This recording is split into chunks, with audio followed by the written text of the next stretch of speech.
Question number 3. How did you feel about the initial consultation and the treatments offered? This is what they had to say. Okay, well, with the treatment that was offered and my consultation, I actually thought that they tried to use me as a guinea pig, to be honest. At the beginning, I was given a lot of medication to take, steroids.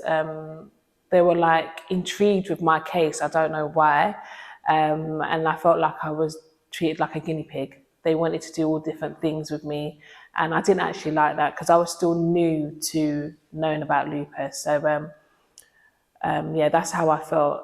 And then afterwards, it felt like because I wasn't being part of it, they were a bit distant. Like the appointments weren't regular; they were like every 6 months. And then when I used to contact them and tell them about my certain pains and that this is not the medication that I'm on's not helping, or I'm still experiencing certain symptoms or different things, and I'm struggling, it was hard to get an appointment. I had to wait for my next appointment, which could be like a couple months away. So I had to suffer for the 2 months until I got seen. Unless it was urgent, they'll be like, okay, we'll go to A&E. So I actually found like they weren't very helpful, and I actually stopped going to my consultations because I thought they were pointless. I weren't getting any support with regards to when I was telling them the pains that I'm in. All they was just saying just to refer me to physio. And then I had one physio appointment, and then it'll be a while till I had another appointment. So there was no consistency with regards to my treatment. So I ended up just not going to my appointments because I felt there was no point. Okay, so when I was diagnosed, prior to it, they had put me onto the hospital. I don't know if it still exists. It was Copperfield Hospital. It's attached to the Royal Free. But they were checking to make sure that I didn't pick up any other sort of disease because I had been traveling up and down with my sick self from Australia to Singapore, Japan, coming back and still doing stuff all around England. So they had to test you for everything. And it was rigorous because every minute is some blood thing for your skin. They're checking to make sure you don't have TB or hepatitis or any liver disease or AIDS and all these sort of things. And when it came through, they put me onto the Royal Free Hospital, and the Professor Dr. Beanon, yes, fantastic man. And I always say my GP, I give kudos to my GP, Dr. Durampathy, every day of my life because he really took on board what the other doctor said, and he said, we have to get this sorted. And at the time, I didn't like going to North Mid Hospital those days. And the first time they had to take blood, the needle was so big, I was like, are you going to kill me? And then you see this thing and you're thinking, how many times is he going to prick my hand? Because those days you didn't realize that, you had the vials and they just fill it, but you just saw this thing coming towards you. So they put me on to Royal Free and straight away, but thankfully, because I had a doctor before, he said to me, this is what is going to happen. They have to put you on steroids, they have to put you on this, they have to put you on that. And you're not going to be on it forever. His first word of warning was that steroids cause weight gain and you like food, so you're going to blow up, which is exactly what happened in 5 months. But so I knew the treatment. And of course, as I said, I had got all of this information. So I was doing my own research to see, okay, what is there, that will work best for your situation. And you just started looking at that. So I think the doctors were quite good at Royal Free, and they started to look at different things. So I was under rheumatology, and then because of the skin, they had me under a dermatologist. And then as other things started to present themselves, I have every ologist in the hospital, the hepatologist, the urologist, physiotherapy, because I had presentations with all of my organs over the years. So I cannot complain. It's frustrating sometimes. And then when something presents itself and they had to work out what was happening. And, 2003, I lost my hair. I had boils in my head, boils on my leg. My ears were just coming with this sort of thing. And I'm like, dying. And you're getting all of these things presenting at the same time. But the doctors really tried to, look at ways to tackle it. It was confusing for them, I think, at times. And even at that point, my aunt and my sister were supposed to go for holiday. She said, well, you know, your holiday is going to a hospital over here. And I met a doctor who had actually worked here in London at the Royal Free. And she advised me not to change my hospital because by that time I had moved out of this area. I was living in Tottenham when I was diagnosed, but now I live east. And she said, no. She said, I've worked there, you're under Dr. Black and this doctor, and they're good. And I said, okay, I'll be obedient. And I have to say, they've really done what they needed to do. I'm off a lot of my meds now. And my last drama was because different things happen with the disease.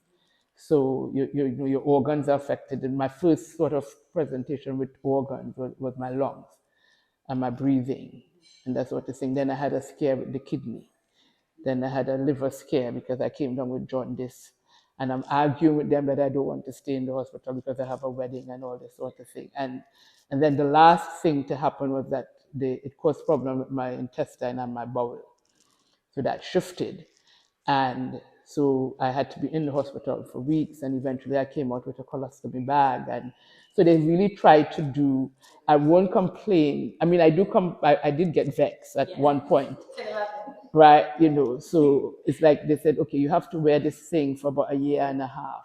And then I get an infection and I'm like dying and they're not moving. And I'm arguing and I'm writing letters and this. And then I just was like, keep calm. And I think what happens is that when we try to take things over for ourselves, there's a way that somebody comes and says, this is what is happening. And I remember when I was arguing in the hospital in America, and the same doctor who diagnosed me all these years ago, he now lives in Australia. He said, I said, well, they're not doing this and didn't. And he's given me the whole long medical explanation. And I just said, okay, take it as it comes.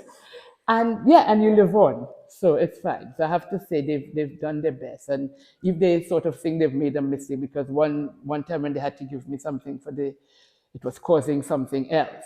And I have to say, I have never been in a situation where something went on for a long time.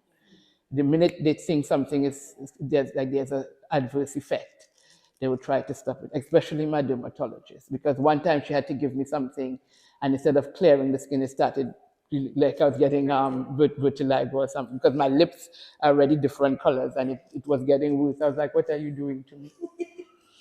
So she said, no, we have to stop, So they've really been on top of things.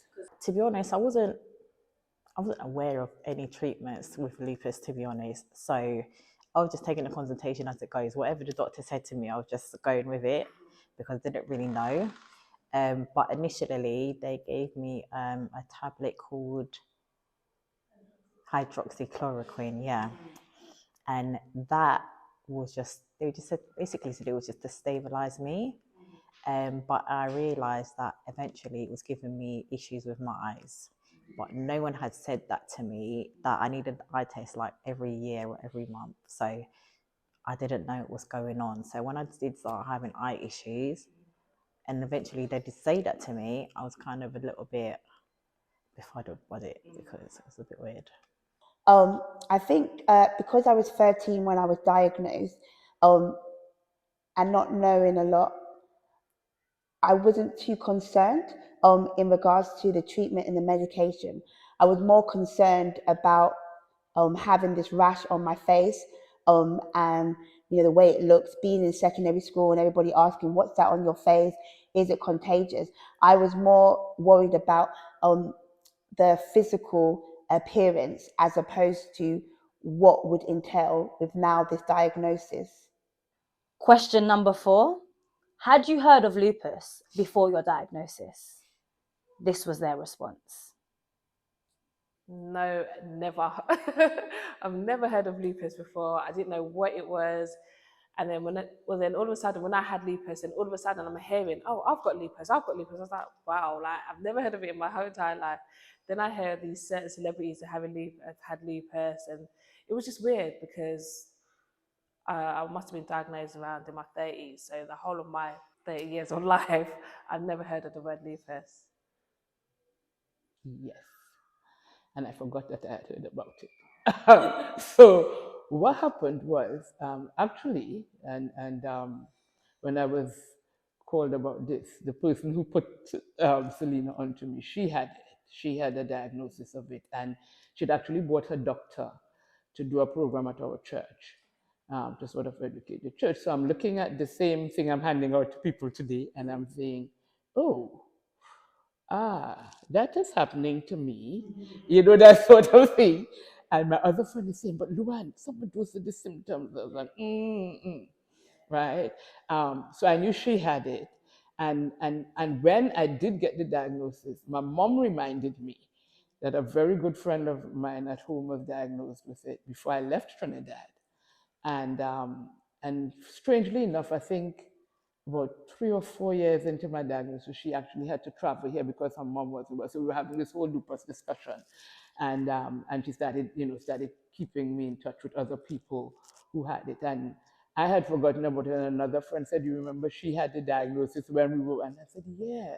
So now I was learning really what it was about, and you're starting to realize it's something that has been there, but they don't know a bit. Because even at one stage, they tested me for sickle cell because it's in my family and that kind of thing. So, yeah. No, I didn't know what lupus was.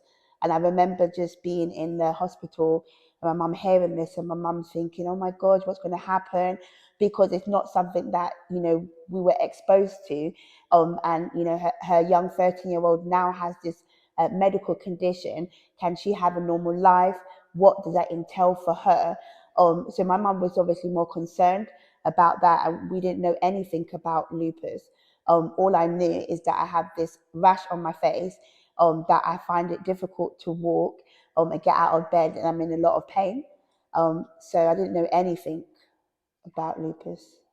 Yes, a very long time. Because I know people have passed with it. Some of my friends, a couple, teenage, and I remember they had it. But, as a teenager, you don't look into things at all, And I remember her blowing up because she was quite small person, very slim. And she just blew up. And the next thing I know, she died.